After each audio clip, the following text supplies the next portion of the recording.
You never heard that before.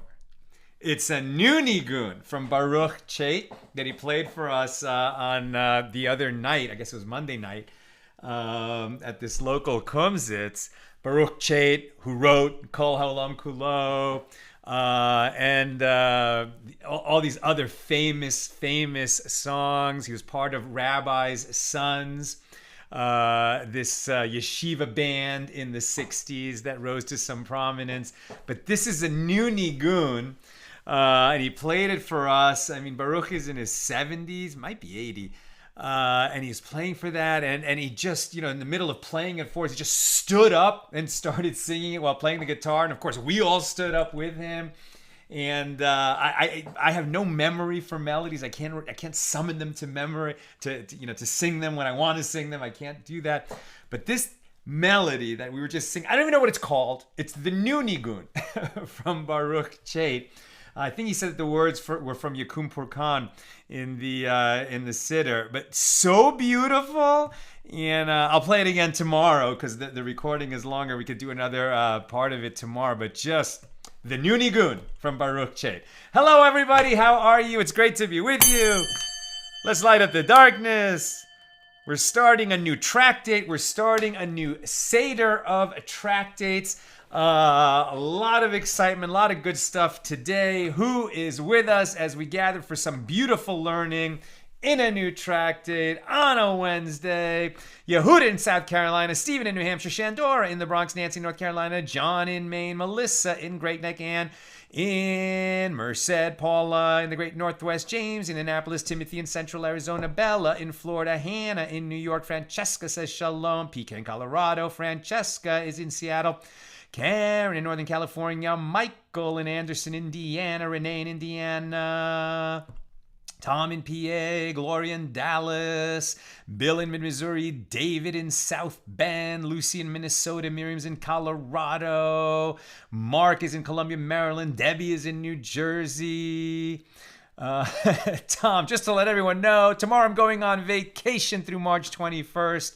There will be a big time difference, so won't be in the class. Well, we'll miss you, Tom. Watch the replays, and we'll be interacting with you when you get back. Patrice in Utah, Michael saying hello to your friends, Rebecca in LA, who's over there, Sharon in New Jersey, Ginny in Concord, New Hampshire. Welcome everybody. Michael's in New Jersey, and over there on the YouTube side, no one checking in yet. Okay, a new tractate, a new seder. This is Seder Nashim. So the next 5 or 6 tractates are part of this Seder, the third Seder of 6 in the Babylonian Talmud. And Nashim, right? The subject is women. Since the Torah, the sages were all men in ancient times, so they're talking about their relationships with women, a man's relationships with women. The last tractate is going to be about marriage. The first one is what happens when a man dies. who hasn't had children. He was married. He had a brother. So his widow or widows now are actually, there's a relationship formed between his surviving brother and his widow. The brother is obligated either to marry the dead brother's widow or perform this ceremony of chalitzah. And because in ancient times a man could have more than one wife, all kinds of interesting obligations and prohibitions result that we are going to be talking about here in Tractate Yevamos. There's a lot of interesting stuff here. It gets complicated and sort of relationships between generations, between couples across, who's related, who's a cousin, who's a brother-in-law, who's a mother-in-law, all this stuff. But it is not technical, dry, ancient, irrelevant. Get that idea right out of your head. Here is a beautiful comment from Rav Steinsaltz, Rav Aden Steinsaltz, who I was so privileged to meet and interview before he left this world, and whose elucidation we are working on, we are reading from as we work our way through the Koren Talmud Bavli. So said Rav Steinsaltz, this is an excerpt from a talk that he gave in 2011.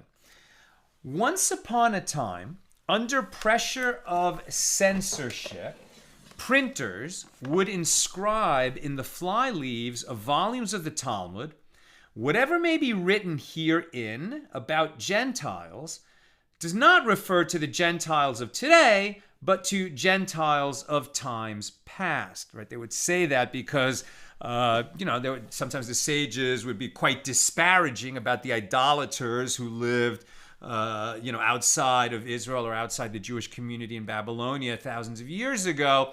And such comments shouldn't be taken to refer to, the Europeans, Northern, Eastern, Western Europeans, among whom, later people studying the Talmud were living among in Europe.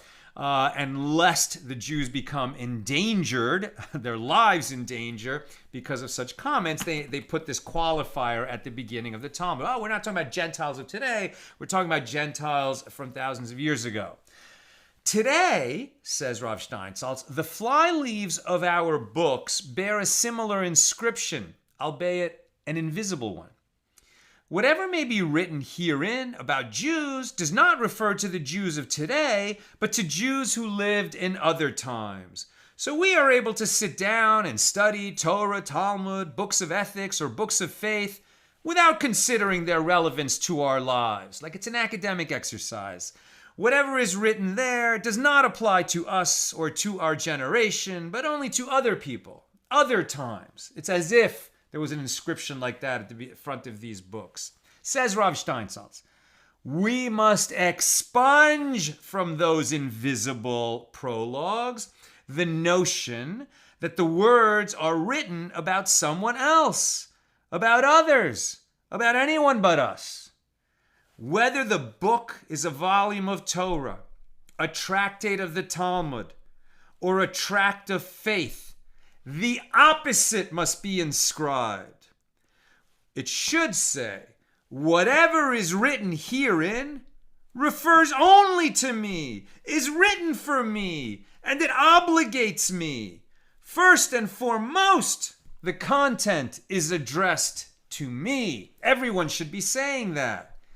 It's not just relevant, it's directly relevant. And if it seems kind of foreign because in ancient times the temple stood, or because men had multiple wives, or because some laws were enforced then and aren't enforced now, that doesn't diminish its relevance. It just makes it a bigger and more important challenge for us to find ourselves and our concerns and our modern sensibilities and our relationship with the Holy One in these pages.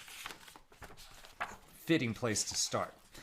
Now, I also want to read a little bit, just an excerpt from the introduction to this tractate Yevamot, okay, or Yevamos. depending on if it's Ashkenaz, kind of yeshivish pronunciation, Yevamos, right? Or more Hebrew, Sephardic, modern pronunciation, Yevamot, right? Same word. So it's going to be talking about this concept of levirate marriage, right? So a man dies childless, he had a wife, and he has a brother. And in that situation, the Torah says that the brother should marry the widow, and the first child of that union, it's as if the one who died without having a child, it's his child. Thereafter, she remains the wife of this brother who stepped in and married her, and their children now are sort of considered the sons of her second husband, the brother. So levirate marriage, when it appeared in the Torah, at the point in our progression through the Torah in which it appears, is considered a novel halacha, a novel law. And we'll learn more about that when we reach page 17 of this tractate. But what does it mean, a novel law, right? Every law, when it was given in the Torah, was novel. But it means that it's somehow different than the other laws that are in the Torah. In other words, it deviates from the norms of the legal system of the Torah. Generally, one who engages in relations with the wife of his brother violates a severe prohibition that makes him liable to charis, right? To death at the hands of the heavenly court. However, so you can't marry your sister-in-law. You can't have relations with your sister-in-law, right? Even if your brother dies, you can never have relations with your sister-in-law, except in this situation where your brother died before he had any kids. However, if this woman's husband dies childless, not only is she permitted to the surviving brother, it is actually a mitzvah, a commandment for him to marry her. Now, since forbidden sexual relationships are among the most severe Torah prohibitions, indeed, one of the 3 cardinal sins for which one must allow himself to be killed rather than transgress, the fact that one is permitted and even commanded to marry his brother's wife renders levirate marriage a highly exceptional case. Several halachic discussions in this tractate concern the basic question of whether the commandment of levirate marriage merely overrides the prohibition with regard to a brother's wife to a limited extent, or whether in these circumstances the prohibition doesn't apply at all. Right? Is it that no, a man can never, marry or have relations with his sister-in-law, but because his brother, who was her husband, died childless, now she's going to be permitted to him and it overrides the prohibition? Or in these circumstances, there is no prohibition because these circumstances change the whole situation. What is the difference, right? It makes a difference in terms of the implications of how these laws apply in certain situations. Now, one of the ways that the sages express this dialectic tension is with the statement that the verses, now 2 verses from the Torah, Leviticus 18:16, you shall not uncover the nakedness of your brother's wife, right? So, right, you can, even if your brother, you had kids with your wife, and then, you're single, your brother got married, they had kids, he dies, now, you and your sister-in-law get along very well, you can never marry her because that situation where they already had kids, now she's fully under that prohibition that you can never marry your brother's wife, even if your brother dies. That's Leviticus 18:16. However, at Deuteronomy 25:5, it says, her brother-in-law will have relations with her, in this case of the levirate marriage.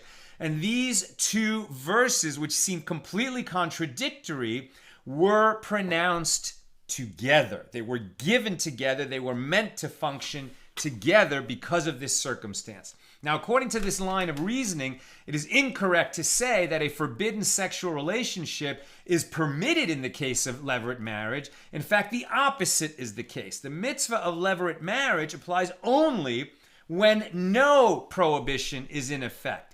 If a potential levirate marriage would violate any other prohibited sexual relationship, apart from that of a brother's wife, and we'll see why that is the case in today's page. Not only is there no mitzvah to marry the woman, the obligation of levirate marriage does not apply in this case at all, and she is forbidden to the brother. Levirate marriage is unique not only with regard to the performance of the mitzvah itself, but also in the fact that the obligation can be released by the act of chalitzah.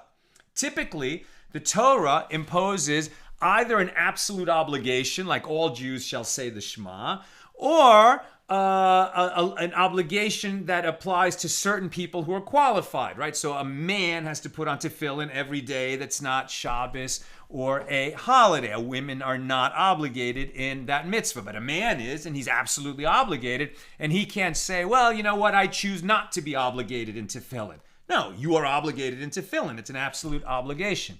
Not everybody's obligated in that, but if you are obligated in that because you're an adult man, you can't choose not to. But levirate marriage, right, that if your brother dies, he didn't have kids and he had a wife, and now you're obligated to marry her, you have a choice. You can either marry her and fulfill that mitzvah, fulfill that obligation, or you can perform the ceremony of chalitzah, which is an alternative mitzvah. It's also a commandment, and you can choose which one of those you're going to do. It's another unique aspect of this mitzvah. All right, so let's get into it. Chapter 1, like every tractate of the Talmud, and this is the 14th tractate, it begins on page 2. All tractates of the Talmud begin on page 2. And here the editors of the Koran Talmud give a quick summation of this law before we even get into the first Mishna. And since these laws are a little complicated, it's worth just reviewing a few times. The Torah law obligating a man whose brother died without children, so that brother is, the surviving brother is called the Yevam, and he is obligated to marry his deceased brother's widow, and she is called the Yevama. Or, alternatively, to free her from her levirate bonds to him through the act of chalitzah. And this applies only when it is permitted for the widow to marry her surviving brother-in-law, right? There may be a different issue. So, for example, and we'll get to this, but in the Torah, it is permitted for a man to marry his niece. Okay, we're not used to that. It's not legal in our culture. People don't do that. But technically, it's permitted to marry your niece, right? So, if a man marries his niece, right, so then he's married the daughter of his brother. They get married. He doesn't have children. So now his brother, right, is obligated to marry the widow. Except in this case, the widow is the surviving brother's daughter. You can't marry your own daughter. And so in that situation, there is no obligation. He doesn't have to perform the alternative mitzvah of chalitzah, the ceremony which releases them from this bond, because there is no bond. If the woman is otherwise prohibited to the brother through some other relationship that renders her prohibited, then the levirate marriage, the obligation to engage in levirate marriage or perform chalitzah, none of it applies. And that's what we're going to be learning in this first Mishnah, these relationships which would render her otherwise prohibited, and therefore no levirate marriage. And as we'll see, because it was possible to have co-wives, multiple wives, if a woman is exempt from levirate marriage, so is her co-wife. If a man had two wives, both wives are exempted, even though the second wife, the other co-wife, doesn't have this second prohibited relationship. She becomes exempt because of her co-wife's exemption. The sages further taught that the exemption of a Yevama, right, the woman, from levirate marriage also exempts her rival wife. They're calling it a rival wife. You could also call it a co-wife. In other words, the deceased brother had two wives, each a so-called rival of the other, and only one wife is a relative of the surviving brother. Then the rival wife is also exempt from both levirate marriage and chalitzah. Moreover, if that same rival wife entered into a levirate marriage with a different brother of the deceased, one to whom she is not forbidden. So maybe there were 3 brothers. One of them died. That brother had married his niece, the daughter of his second brother. So that second brother can't step in and perform yibum, this levirate marriage. But the third brother could.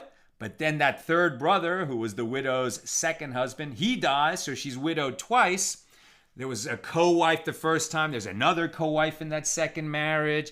And now, right, now there's only one surviving brother, and this is the father of one of those wives. Therefore, all of the wives in this situation are exempt from the obligation of yibum. And that is to say, any other wife of the third brother is exempt from the mitzvah of levirate marriage, as she is the rival wife of that first rival wife, who is exempted from levirate marriage following her first husband's death due to the exemption of her original rival wife. And the same principle applies if that second rival wife subsequently enters into a levirate marriage with another permitted brother, and so on. In summary, every widow who is exempt from marrying her brother-in-law due to her status as a rival wife of a forbidden relative is treated as a forbidden relative herself, and is therefore exempt from both chalitzah and yibum, both chalitzah and levirate marriage, and causes exemption for future rival wives as well. So now, with that bit of background, let's dive in and see if we can follow how this works. Mishnah number 1, here in Tractate Yevamos. The Mishnah describes various cases that invoke the principles we've been discussing.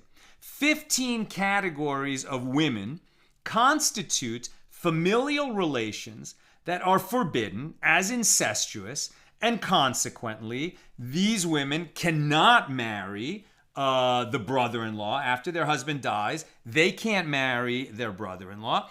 And if they had a co-wife, even though the co-wife doesn't have that relationship with the brother-in-law, the co-wife is also exempted. So 15 relationships create that situation where they exempt their rival wives and the rival wives of their rival wives from both chalitzah and yibum, right? Yibum, levirate marriage. That's why it's this kind of marriage is called yibum, and the man is called the yavam, and the woman is called the yavama, and plural wives in that situation is yevamos, right? That's why this tractate is called Yevamos. Okay, and these women are, number 1, the daughter of the yavam. So that's the case that we just talked about, and just to make it super clear, right? Let's say that... And they have these like really nice charts here in the book, color-coded, etc. And we could go learn all of that. But I'll just kind of sketch it out a little bit, just real nice and simple, right? So let's say that Shimon and Reuven are brothers, right? And Reuven has a daughter. So we'll do that with a triangle for girls, and we'll call her, what's a good girl's name? We'll call Shimon and Reuven, Rivka, Rebecca, Sarah. Those are all S's and R's. We're going to call her Dina. Okay, so her name is Dina. So not permitted in our world, but since these two guys are brothers, Shimon could marry Dina. Okay, so Shimon and Dina are married. And let's say that Shimon also has another wife. Okay, and we'll call her Penina. Okay, so he has 2 wives, Dina and Penina. And then Shimon dies. Okay, so now Reuven is the brother of the dead man. And so he has an obligation to marry, and he died before he had any kids. So he has an obligation to marry the widow. Now there are 2 widows. He cannot marry Dina because Dina is his daughter. So no yibum. He's exempt from yibum, and therefore he doesn't have the choice to perform chalitzah, this other alternative mitzvah, because it doesn't apply. Since she's prohibited to him as a wife because it's his daughter, there's no yibum, there's no chalitzah. And because he had another wife who is not his daughter, and so if there was no Dina, yes, he would have to either marry Penina or perform chalitzah with Penina. But because Dina is exempt from this whole situation, so is Penina. That's the situation that we're talking about. All right, so there's 15 relationships like that. The first one is the daughter of the Yavam, i.e. the deceased brother had married a daughter of his brother, which means that when he died childless, his brother's own daughter came before her father, her own father, for levirate marriage. Let's just start saying yibum, right? And therefore she is exempt. And the same applies if the deceased brother's widow is the daughter of the Yavam, or if she is the daughter of his son, or the daughter of his wife. You cannot marry your daughter. You cannot marry your granddaughter. And similarly, if the Yevama is the daughter of the son of the wife of her Yavam, or the daughter of his wife's daughter, right? This guy has a set, over here, Reuven, he has this daughter here, Dina, right? And if she has a kid, right, she's also prohibited. Maybe we'll call her, I don't know, what's another Jewish girl's name? We'll call her Chaya, right? So he can't marry Chaya because she's his granddaughter. Maybe he remarried at some point, and his wife, some other woman, I'm just running quickly out of names, but maybe we'll just call her Betty, okay? And so they didn't, and Betty, it's her second marriage, so Betty had a daughter, okay, and then maybe that daughter married Shimon, and then comes back. So she's not his natural daughter, it's like his stepdaughter. Doesn't matter, he can't marry her when Shimon dies and dies childless, right? So you can't marry your daughter, you can't marry your granddaughter, you can't marry your stepdaughter. All of these people exempt themselves from yibum and their co-wives. And the Mishnah continues its list of close relatives. If the Yevama is the maternal half-sister of the Yavam, or she is the sister of his mother or his wife's sister, then she is exempt from both chalitzah and yibum.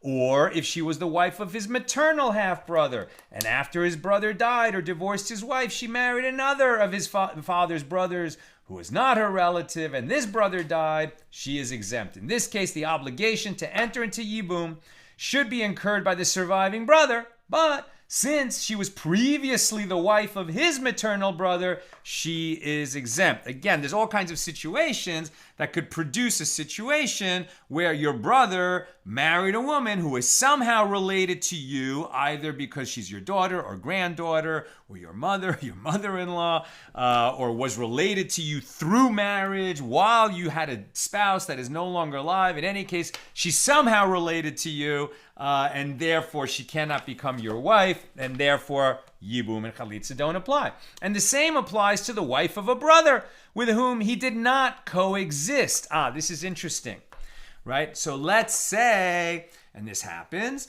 that in a family, and in fact my father's family is like this in the sense that my father is much older than his younger brother. As a matter of fact, I am older than my uncle by a month, right? So if, God forbid, my father had me, or didn't have me, right? Forget me. But let's say that my father a man got married, right? A man got married, and then he died, right? So there's a widow. But he didn't have any brothers. He did not have any brothers, so there's no yibum to even talk about. This man got married, didn't have any kids. He died, he had no brothers. But he still has parents. And if his parents now have another son, okay, well, this is a brother that never was alive at the same time as his older brother who died. So does this new younger brother, who wasn't even alive at the time that his older brother got married and then died, is he obligated when he grows up to marry that widow? No. It only applies to a brother who coexists with the older brother who died. All right, and so it's a little bit similar to what was going on in the story of Judah and Tamar, except that younger brother, right, that Judah, he had a son, Onan. I'm sorry, the older son, I forget what his name was, who was married to Tamar, and he died. And then Onan, the second son, it fell to him to marry his brother's widow. And then Onan didn't want to have kids by her that would sort of not accrue to his own descendants, but rather to his dead brothers. And so he wasted his seed on the ground, from which the term onanism comes. And God was angry with him for that, and he died. And so now 2 men had died, who were the husbands of this poor woman Tamar. There's a third brother who already is alive, and the duty would fall to him to marry the widow of now 2 brothers who've died. But Judah felt like, this woman's bad luck. 2 of my sons have died while married to her. I don't want my youngest son to marry her. So he kind of held back, and that was a sin. And then she ended up getting involved in a situation where Judah himself married her. That's a story for another day. But if that third son had not yet been born when the 2 older brothers had died while married to Tamar, there would be no obligation. It was because he was a young boy, but he was already alive, that there was an obligation. Right? So and the same applies to the wife of a brother with whom he did not coexist, i.e. the wife of a man who died before his brother was born. As will be explained, the obligation of yibum does not apply to the yavam in this case. Since levirate marriage, yibum, does not apply to him, the yevama, the widow, remains forbidden to him as his brother's wife. And the last case is if one's yevama, the widow, had previously been his daughter-in-law, and after his son had died, one's brother married her before he too passed away. So these 15 women exempt their rival wives and the rival wives of their rival wives from chalitzah and yibum forever. Right? Even if it was a stepdaughter situation, there was no actual prohibition, but a prohibition arose because at some point the relatives were married to each other, so it was prohibited for them to marry. And then once that prohibition kicks in, it's forever, even if the sort of marriage relationships that created this prohibition cease to exist because somebody else dies. And with regard to all of these women listed as prohibited relations, these laws apply only if they were married to the deceased brother until the time of his death. However, this is not the case if they died during the deceased brother's lifetime or if they refused their husbands when they were minors. This refusal is referring to the decree of the sages that a girl under the age of 12, whose father is no longer alive, may be married off by her mother or brothers. However, this marriage is not final, as she can terminate it by performing an act of refusal, i.e. by declaring, while still a minor, that she does not desire this marriage. In this case, the marriage is annulled retroactively, and she is considered as though she was never married at all. Or if those women were divorced, right? So if there was a brother, he died childless, he was married, but before he died, he and his wife divorced. So now there's no obligation for his surviving brother to marry this, she's not really the widow, right? She's his ex-wife. She was the dead brother's ex-wife. She wasn't his widow because at the time that he died, he was no longer married to her. So in that situation, no yibum, no chalitzah. Also, yibum and chalitzah don't apply if the woman was found to be sexually underdeveloped, known as an alonis, i.e. a woman who is so underdeveloped that she is not considered a woman in the legal sense because she's, I guess, I'm sure we'll come to a definition later. Well, here's a definition here. An alonis is a woman who is so severely sexually underdeveloped that she is incapable of bearing children. This is a general term for women who have a basic flaw in their reproductive system. Sometimes the secondary reproductive signs of these women is not present at all, or in other cases is barely developed. A comprehensive inquiry into the definition of an alonis from both a biological and halakhic perspective can be found on page 80 of this tractate. So we will get to that situation. So they were never going to have children. So there's no point in the surviving brother marrying her now so that the one who died, can have children in this world, because she was not going to have kids with him and she can't have kids with him and she won't have kids with the surviving brother either. And the Mishnah comments that the language of this principle is not precise, as you cannot say with regard to his mother-in-law and with regard to his mother-in-law's mother and with regard to his father-in-law's mother that they were found to be anilonis, as the anilonis is sterile and therefore cannot become a mother or a mother-in-law. Nor is the Mishnah precise when it states or refused, as refusal applies only to minors who cannot give birth. You can ask, well, what about adoption? Obviously, you can adopt. A woman who's sterile can become a mother, through adoption or various other situations. Of course, she can be a great mother. But for the purposes of this law, since they couldn't naturally have children, she is not obligated to marry her brother-in-law or go through this ceremony of chalitzah. It's actually a leniency for her. Okay. So the Mishnah explains, how do these women exempt their rival wives? Why is it that a woman, so if this man had two wives, right, so one of the wives is going to be prohibited to the surviving brother, and for example, because she, her uncle, because her father, because she married her father's brother. She married her uncle. Therefore, when her husband dies, she cannot marry his brother, who is her father. But if that uncle that she married had two wives, well, the other one is not the daughter of the surviving brother. But as we've said, she is also exempt from this whole situation. She doesn't have to perform chalitzah to get out of it, and she definitely is not going to perform yibum because it's prohibited. For her to marry her husband's brother after her husband dies. Okay, so how do these women exempt their rival wives? If, for example, his daughter or any one of those women with whom relations are forbidden was married to his brother, and this brother had another wife, and the brother died, then just as his daughter is exempt from yibum, so too her co-wife is exempt. If this daughter's rival wife, they're saying rival wife, I really prefer the term co-wife, which is, I think, how it's put in the art scroll. I'm not sure why, is rival more colorful? Like, there's no indication here that these women are against each other. They were co-wives. They were both wives of the same husband. I guess maybe there's a little bit of, if you look at Leah and Rachel, right, the wives of Jacob, who were sisters, which would also be prohibited, but that was before the Torah was given.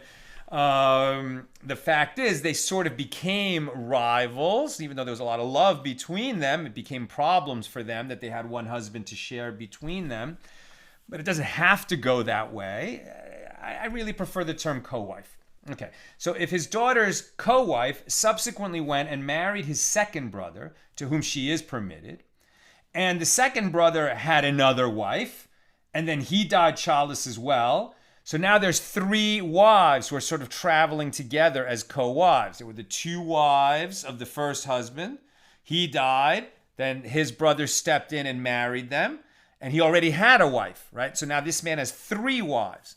And then when that second husband dies, that second brother dies, let's say there's a third brother who's now going to step in and be obligated to marry all of these, the dead brother's wives. But if any one of them is prohibited to this third brother, all of them are prohibited. All of them. Not just the two wives of the first husband or the two wives of the second husband, but all of them travel together as co-wives. And he died childless as well, which means that his wife comes before the first Yavam, the daughter's father, for yibum. Then just as his daughter's co-wife is exempt, so too the co-wife of her co-wife is exempt.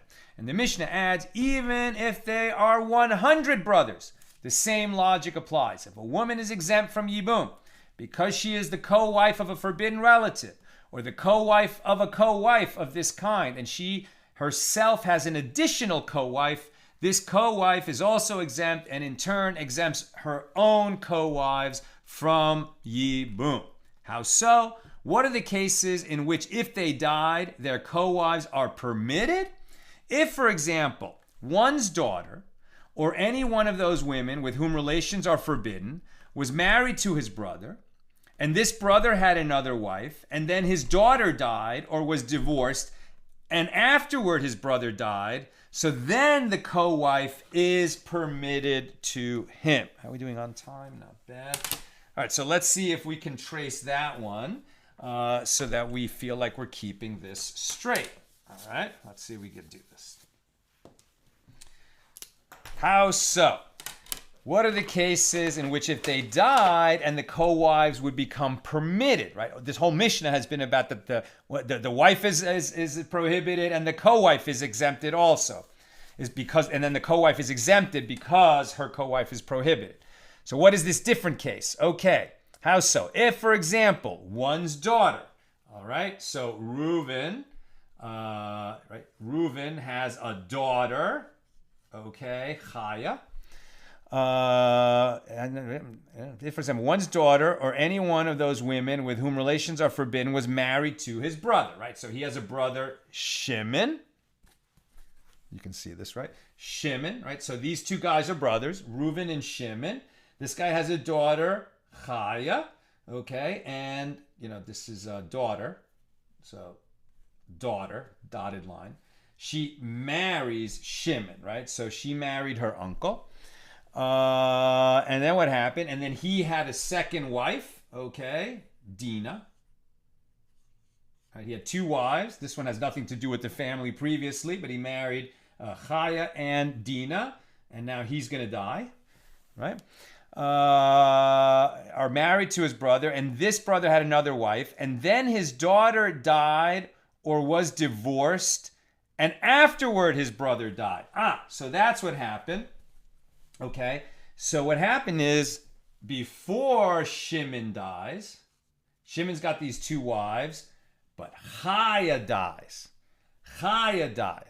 Okay, now Shimon is simply married to Dinah. He hasn't had children yet. He dies.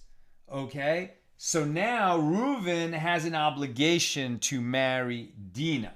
If Chaya was still alive when Shimon died, then both of them are exempt. But because Chaya died first, at the time that Shimon died, there was only one wife, Dinah, and so Reuven has an obligation to marry her.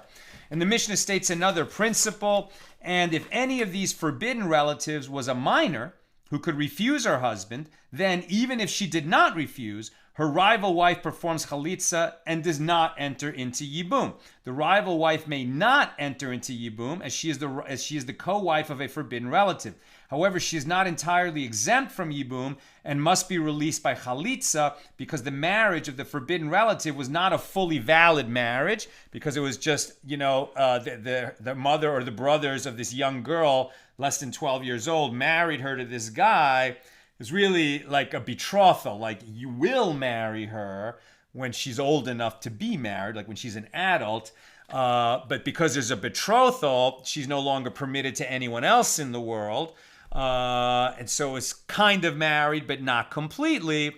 Then the man dies. So because it was not a full marriage, yibum is not going to apply.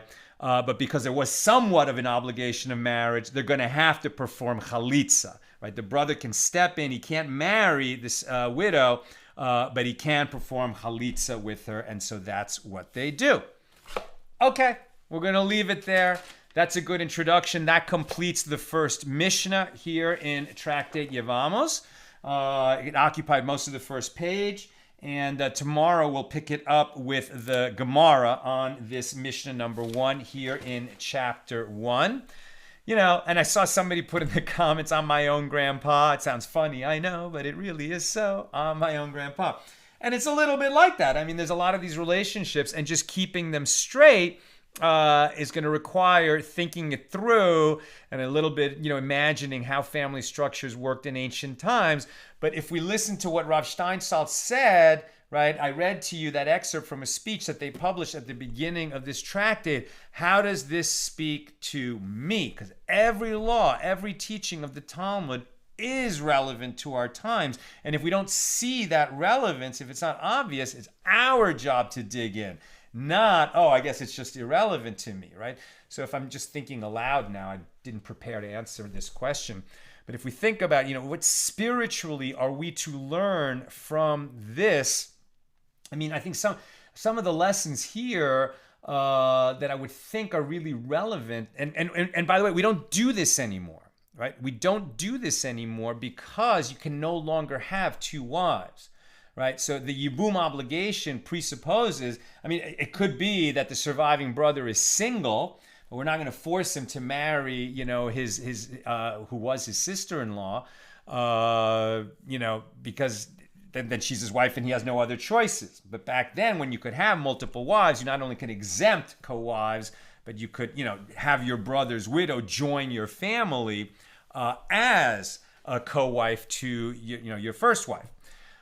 Since we don't have multiple partners anymore, also this doesn't apply. But I think that if we ask this question on a spiritual level, I mean, think about what you're saying, that if your brother dies childless, you have this obligation, to continue his legacy, even though it means that you're going to take another woman as your wife. She's going to become a member of your household, like your wife forever. You probably have other children with her who are going to be your children. But I mean, our obligations to other relatives are very, very deep. And it's not just, okay, you're a refugee in a crisis, come stay in my house for a few days. Right? We were just sort of talking about this, that we're very blessed to have a house guest the last few days.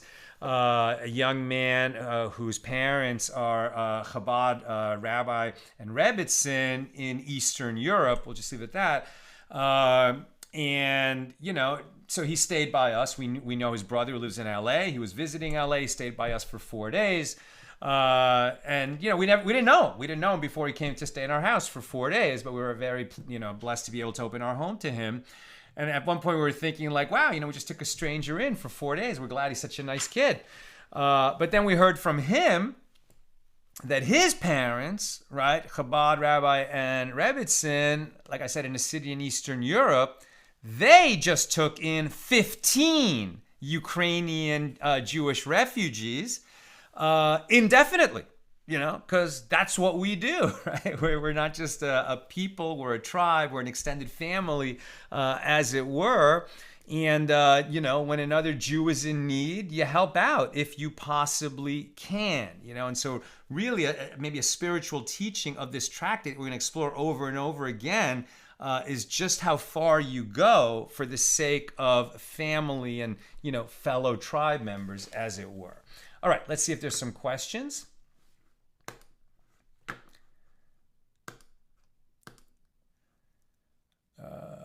Here we go. Yevamos 2. Lucy, what happens if the dead husband had 2 wives, divorced one, and died without children? Is the remaining wife, who was a co-wife to the divorced one, then bound to engage in levirate marriage?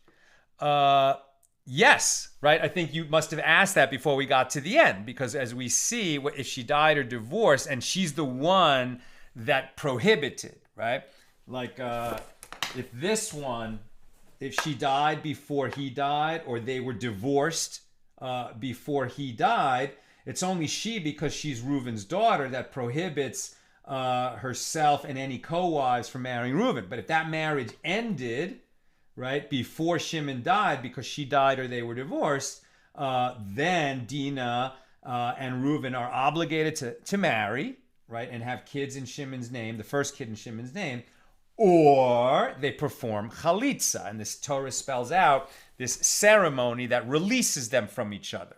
And the importance of that is it's a choice. They can either marry each other and spend the rest of their lives together. I mean, they could get divorced later, but basically marry, or perform chalitzah. But they must do one or the other, right? If they say, yeah, you know what, we're not good for each other. You love my brother, I loved my brother. That's what we have in common, but we don't really need to be married to each other. You go your way, I'll go mine. No good. They have to perform this ceremony of chalitzah. If they don't, she's obligated to this man. There's a kind of a bond there. And if she just goes off and marries some other guy before they perform chalitzah, big problem. What is that problem? How does that look? What is the definition? What are the consequences? We'll get to that later in the tractate. PK, isn't this inbreeding? I think you're talking about if an uncle marries his niece, right? Isn't that inbreeding? I think we would say yes, but it was just one of those relationships that, according to strict Torah law, was permitted. It hasn't been practiced in a long time that I know of. It's very close. It's very close. In our culture, we wouldn't want first cousins to marry either. But even that was being done on a pretty regular basis by royalty and even among the Jewish people, not that many years ago. I think these days people don't do that anymore. But in terms of strictly what's permitted by Torah law, yeah, an uncle could marry his niece. And that case is one that we're going to keep talking about, not because it happens so often, but simply because the rules that define that situation create all these other situations. Remember that so often, right, in our Talmud journey, they're going to come up with hypothetical situations which are extremely unlikely to happen. And we're not studying them because they come up so often, right? Just as Rav Steinsaltz tells us, hey, don't think this doesn't apply to you because it hasn't happened in 1,000 years. Even back then, they were studying cases that probably would only happen once in 1,000 or 10,000 years. Nevertheless, they study it to see, well, what would the law be in that situation? Why? So we can understand what God's will for us is in that situation. And by understanding God's will in this situation, in this situation, in this situation, in this situation, we begin to understand God's will for us in all situations. In the same way, it's not a good analogy, but it just made me think that these days, every news source is very biased. I mean, they probably always have been, but it's especially apparent today. So, if you want to know what's happening in the world, you gotta listen to a few different channels or read a few different papers or both, and some other online sources, etc. And then you can begin to triangulate in your head what's really going on from what various news outlets are saying, given what their biases are. And likewise, when we start to understand God's will for us in various kinds of situations, we get to understand what God wants from us more generally. Teresa Hartshorn says, no question, just want to thank you for teaching. I am blessed by knowing you. That's so sweet. Thank you, Teresa, and thank you for being part of our class. Tom, is the obligation to perform the ceremony in order to make it public? Very good. Very good question. A lot that was done in the ancient world, right, was to make it public so that it would be known, right, that these two people were married on such and such a day. There weren't so many things that, not everybody had the wherewithal to have things recorded in documents, and there weren't central registries, and they didn't have like the recorder's office, and they certainly didn't have online digital files. So very often things were done publicly so that it was known that it happened. Now, the ceremony of chalitzah was definitely a public ceremony, and it would be known that it happened. So that's definitely an aspect of it, why God commanded that we do that ceremony of chalitzah. There's also a little bit, the Torah, the way it's described, is a little bit critical of the brother that won't marry his widow. Saying, so is done to a man who won't marry his widow, as if he hasn't stepped up. And truthfully, it may not be the case. They might mutually agree, yeah, we should not be married together. Let's just do chalitzah. And it shouldn't be a humiliation to him, but it is something that is publicly done. Is it done in order to make it publicly known, or is it just one of those chukim, laws that God said so we do it even though we don't really understand? But there's an aspect of the law that makes sense, right? Is that the reason, or is it just an aspect that makes sense? A little bit unclear, but it's a very good, at least part of the rationale behind the law that, yes, it's publicly known. And finally, Karen, do people ever marry, have the one child for the brother, and then divorce? Great question. It certainly would seem that that's something that they could do. And then I guess they would co-parent, right? One thing that and I'm sure that was possible, right? People don't do chalitza in modern times, so it's not really part of they don't do yibum in modern times, so it's not really part of modern life. I think an important aspect of this that we should remember, and we'll close with this, is that unmarried women in the ancient world really had it rough. I mean, 100% was a patriarchal society, and it was difficult for women in many different ways. So this woman who had status, as a wife, and maybe a prominent wife, and doesn't have children who will grow up and take care of her. Now, this is very much the story, right, of Ruth and Naomi, right, in the book of Ruth that we read on Shavuos. Right, that Naomi, was what was the deal there? Right, well, Naomi, what happened? What was her? Naomi had sons, right? So Naomi had sons, and the sons had wives, and then the sons died, and so now Naomi has 2 daughters-in-law.